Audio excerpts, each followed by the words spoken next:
is probably the most famous board member of a Ukrainian energy company of all time. In case you've been wondering where he is, welcome Hunter Biden.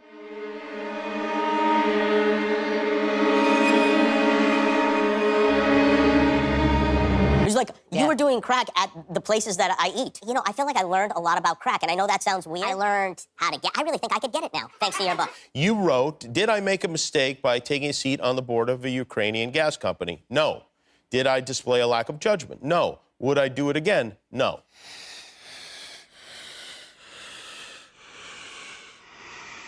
Yeah, and I meant what I said. I meant what I wrote. Ukrainian energy company Burisma was paying Hunter Biden over $83,000 a month to sit on its board.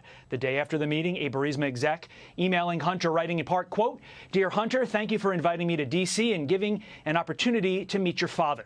The New York Post's exclusive findings raising new questions about President Biden's alleged ignorance of his son's business dealings. Listen. Mr. Vice President, how many times have you ever spoken to your son about his overseas business dealings? I've never spoken to my son about his overseas business. I have never discussed with my son or my brother or anyone else anything having to do with their businesses, period. It's the lying, though. He said, I don't ever talk to my son about business. Well, we know that's not true. Right. Who doesn't talk to their child about their business at all? Period. Right. Right. When he said, I hope you know what you're doing, what did he think you were doing? Well, he read the press reports that I joined the board of Burisma, which was a Ukrainian natural gas company.